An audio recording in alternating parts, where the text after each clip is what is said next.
So this video is going to cover section 4.3, dealing with mainly the remainder theorem and the factor theorem.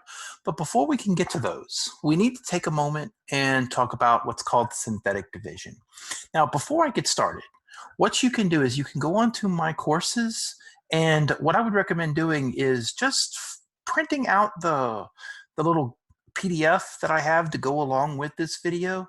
The PDF is like, I think it's 4 pages long, but you're going to see that the first 2 pages we're going to work right here on this screen without any erasing at all, because I'm going to do it all in this one little work area. So what synthetic division does is it gives us a way to divide a polynomial by a linear polynomial.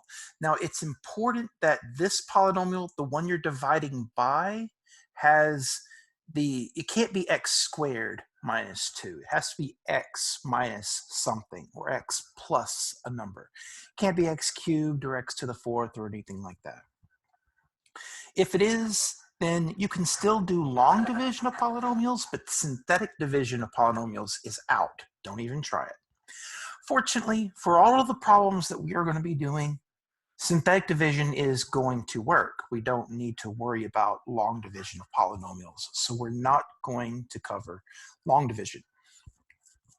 But the synthetic division is very important. So what we're going to do is, the polynomial that you are dividing in the first place, the very first thing you should do is make certain that the powers are written in decreasing order. Put the degree of the polynomial first, and then count down 3, 2, 1, and then the number that has no variable on it, that should be at the very end. So what we're going to do is we're going to start by ignoring the x's right now. Just look at the coefficients: the 2, the -3, the 1, and the -1. And I'm going to write those numbers right here in that order: 2, -3, 1, and -1. So we can see exactly where these numbers, so this is a 1 right here. Even though you don't see it, it's typically not written. That is contributing this value, and this one is going all the way to the end. Okay, so now we have to figure out what we're dividing by. And the way we find that is we come over here and we look at this polynomial right here.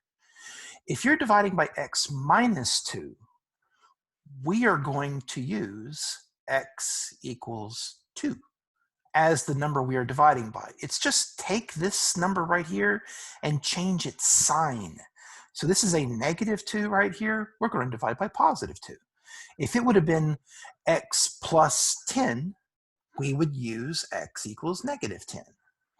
So for this problem that I have here, I am going to use 2 as the number that I am dividing by. So here's how that synthetic division starts. We're going to start by taking this number right here, the very first coefficient from the polynomial you were dividing. Carry this number straight down. So here's my 2. Now, we're in this column right now. If we want to move over to the next column, we have to multiply these 2 values together. Okay, backing up just a little bit, I want to make sure that I'm working the same problem. So I realize I wrote a +2 on my notes. And if I work -2, it's going to give me a different problem. So we can fix that. That's just going to change this sign. That means we're using -2. And that means this number right here is negative. So now we're back on track with what the notes on the PDF show. All right, so this number, this -2, we're going to take this and multiply this by 2. And that will give us the number that goes right here. So -2 times +2 is -4. So I'm going to write that number in. And now we just do the operation that's in front of us. What this says is -3 minus 4. Well, that's -7. And now we start over. I'm going to take the -2, multiply it by this -7, and that will give me the number that goes right here. So -2 times -7 is +14. And now what does this say? This is a +1, and 14 is positive. So this says 1 plus 14, which is 15. And now we have one more step to do. We're going to keep doing this until we get to the very last column. We're going to end up right here in the bottom right-hand corner.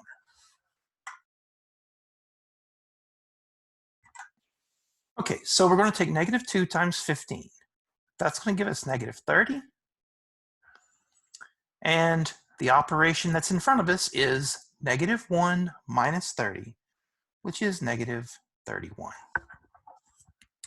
So all of the synthetic division is done right now. All of the numbers that we need are sitting in front of us. So this number right here at the very end, this is your remainder. These numbers right here, these form the coefficients of the quotient. All right, so here's how we use this. So this is what we were dividing by, the x plus 2. So I'm going to go ahead and write x plus 2 down first. Now, the next factor comes from these three numbers right here. So what we started with was a degree 3 polynomial. We divided by a linear polynomial. So when you take something that's degree 3 and divide it by something that's degree 1, you're going to end up with degree 2. It'll just knock the power down by 1, or knock the degree down by 1, I should say. So this right here, this was the x cubed term, the x squared term, the x term, and then the constant term. After we do the division, this becomes the x squared term. Notice the power has dropped by 1. This becomes the x term, and then I have a plus 15 attached to that. So I'm going to put 2x squared minus 7x plus 15 in here. And then the minus 31 is just tacked on at the end. So if I were to multiply this out using, the polynomial multiplication is similar to FOIL, but you have a trinomial right here instead of two binomials multiplied together. But try multiplying this out and then subtracting 31 from that and see if you don't get this 2x cubed minus 3x squared plus x minus 1. You should. Okay, so with that being said, synthetic division is just a tool we're going to use to help us with the remainder theorem and the factor theorem. So what we're going to do is let's turn our attention now to the remainder theorem. So the remainder theorem, the way it's stated is, if a number c is substituted for x in a polynomial, then the result f of c is the remainder that would be obtained by dividing f of x by x minus c. Now, if you'll notice that there's this x minus c right here, and notice that it is a minus that is built into that expression. That's why if you look at the last problem that we did, we were dividing by x plus 2. Well, this is equal to x minus negative 2. So notice that if I look at this x minus c right here, this is x minus, and now you can see that c was actually negative 2. That is why we changed the sign of that number when we did synthetic division. It's because of this minus right here. Okay, so let me get this space back. So what does this theorem say? If you look at our last problem, remember here was our polynomial. P of x equals 2x cubed minus 3x squared plus x minus 1. Okay, and we did synthetic division with -2 being the number that we did synthetic division with. So what that means is if we were to substitute, oops, not f.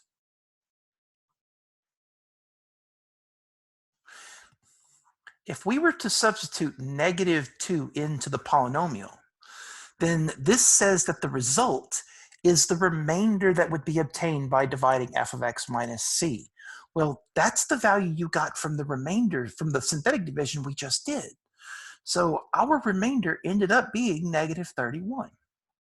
So this is equal to, if you would have taken -2 and plugged it in everywhere you see x in this expression,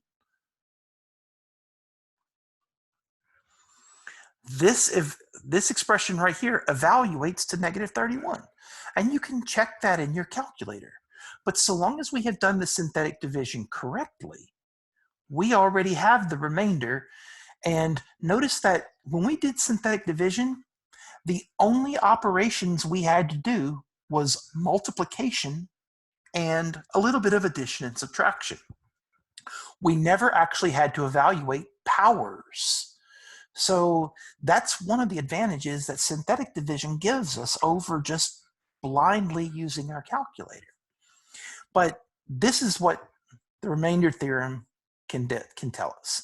If we're trying to substitute a number into a function, we can get that value by doing synthetic division and taking the remainder with that number. So the remainder theorem is important. Now, why would we do this? If we can just evaluate this and plug this into our calculator, what real advantage does the remainder theorem give us? Well, in this section, we're rarely going to be using the remainder theorem by itself. You can, it works, but we're going to be using it in conjunction with another theorem called the factor theorem. So let's pause for a moment and let me put the factor theorem up here and we can talk about it. So the factor theorem states that for a polynomial f of x, if f of c is equal to 0, then x minus c is a factor of f of x. So look at what c is, just a number. It's a constant. It's just we don't know what it is in general. But if I plug that number into my function and get 0 as the result, that means that c was a 0 of f of x. Remember, we talked about finding zeros of functions back in chapter 1. So what this says is if we have a 0 of the polynomial, then x minus that number is a factor of f of x. Now, one of the real good things that this gives us is sometimes polynomials, even if they factor, sometimes they're difficult to actually figure out how it factors. The factoring process is not always easy, and sometimes it's just really tricky. So what this allows us to do is to sort of guess what a 0 is. If we can manage to guess a 0, then the factor theorem says that we essentially have guessed one of the correct factors of that function. So what we're going to do is let's do an example. Let's say that here is my problem. I want to factor f of x equals x cubed plus 2x squared minus 13x plus 10. Now, some of you may be familiar with factoring a polynomial by grouping, but this one is just going to resist that method. It's not going to factor by grouping. but I will tell you it does factor. And without the technique that I'm about to show you, it's sort of difficult to just guess. But that's exactly what we're going to do. But we're going to guess in a systematic way. Now, I will tell you right now that if your polynomial ever has a number that has no variable on it, then 0 is not going to be a factor of that polynomial. Don't even bother trying it. Look, if you plug 0 into this function, what happens? The x cubed, the x squared, and the x term are all 0, but you'll have this remaining 10 on the end. And you only get a 0 if the result is 0. Okay, so what we're going to do is we're going to start by, we're going to try +1 first, and then if +1 does not work, we're going to try -1. And if that doesn't work, we're going to try +2. And if that doesn't work, we're going to try -2. And we're just going to keep going like this until we find one. Now, hopefully, we find one soon. Because if we can guess a factor, we can knock this third degree polynomial down to a second degree, and then it's quadratic. We did quadratic polynomials in chapter 3. So let's see if we can do that. Let's start with +1, and let's check if when I do synthetic division, do I get a remainder of 0? Because if I do, I will get a factor of the function. So let's try it.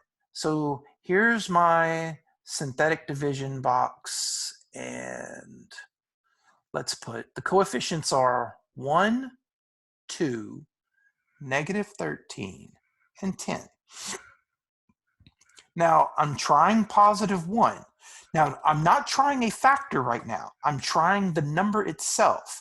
So I don't have to change the signs here. I'm just going to try +1 first. Now, most of the time, you're not going to guess right the first time. If +1 doesn't work, just move on, and move on, and move on. And soon enough, you'll find one that works. It's possible to come up with one that you won't find for a very long time. And if all the factors are fractions, you won't find them at all by guessing whole numbers. But we'll deal with fractions when we get to section 4.4. So for starters, let's try and see if +1 doesn't work. So as synthetic division says, let's start by bringing the first number down, and then it's multiplication to get to the next column over. So 1 times 1 is 1. 2 plus 1 is 3. 1 times 3 is +3. -13 plus 3 is -10. 1 times -10 is -10. And we get 0. This is perfect. I'm happy to see this. So now what this tells us is x equals 1 is a 0 of f of x. And this says if I have a 0, then x minus that number. Whatever this number is, x minus that number is a factor of f of x. So I can write f of x in this way. F of x is equal to, I know one of the factors is x minus 1. The other factor, remember, here are the coefficients right there. And remember, we started with degree 3. After synthetic division, these numbers are the coefficients of a degree 2 polynomial. So this, I read this as x squared plus 3x minus 10. So I'm going to write that in. X squared plus 3x minus 10. Now ignore this x minus 1 for a moment. Look at this part. This is quadratic, and this does factor. So x minus 1 times x plus 5 times x minus 2. I recommended to you before in class that if you're weak on factoring, it's going to pay in spades to practice it. On my courses, I put a link to a primer on factoring if you need help with it. Go through that and study it. You can send me an email, and if you're having trouble with a specific problem, ask me about it and I can help you with it. But factoring is going to pay off a lot. So the instructions said to factor this polynomial, and that's exactly what we've done right here. This is our answer, x minus 1 times x plus 5 times x minus 2. Now, if I asked you a further question, in fact, let me clear this top part so I can put a second part to this problem on here. So give me just 1 second. Okay, this gives us some room to work. Let's say that I put a second part to this problem. So let's say solve f of x equals 0. So what this is saying is basically find all the zeros of your function. We guessed one of them, but a polynomial can have remember the maximum number of zeros a polynomial can have is equal to its degree. So I can have as many as 3 different real zeros of this function. So, but we have guessed one of them. There could be 2 more of them out there that we just don't know about right now. But this is f of x right here. Let me get rid of this. This is saying take f of x, this right here, and set it equal to 0. So we're going to take x minus 1 times x plus 5 times x minus 2 and set that equal to 0. But all the work is really done. It's factored for us. And we have a factored polynomial that equals 0. So we learned in chapter 3 that we can take each of these factors, set them equal to 0,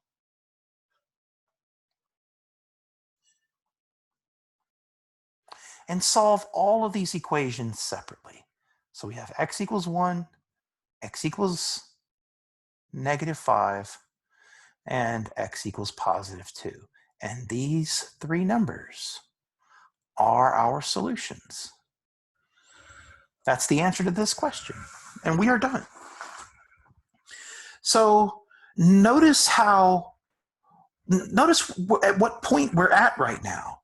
If you go back and watch the section 4.2 video, one of the very first things we did when graphing a function was find its zeros. So for this problem, let me get rid of this. If I had a number line, oops. Let me put a number line right here.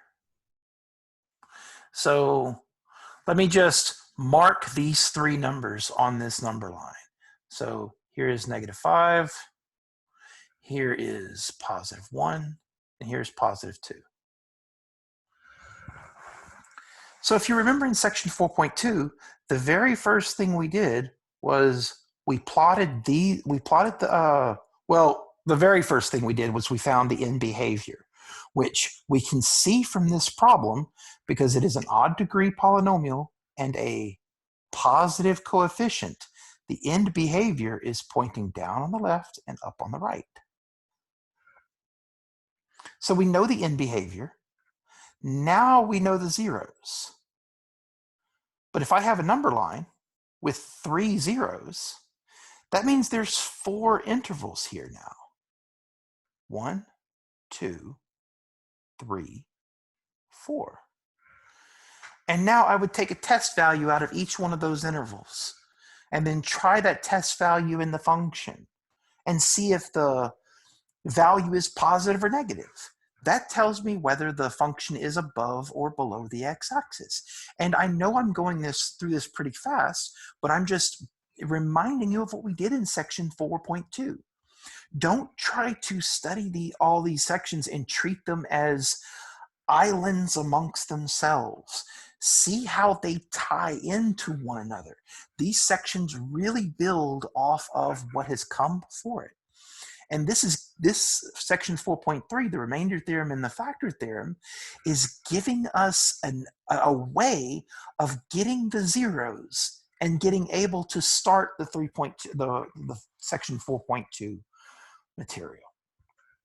So the next video is going to cover section 4.4, which is going to give us some rules on how we can better guess what values to pick. See up here, we were trying +1, -1, +2, -1. We didn't have any real guidance as to why did I start at +1? Why not start at +4? Well, you could, but in section 4.4, we're going to get some really useful theorems that help us make certain that we have found all of the zeros of that particular function. But for now, this brings it into section 4.3 and see how well you do on the homework. Be sure to reach out to me if you have any trouble.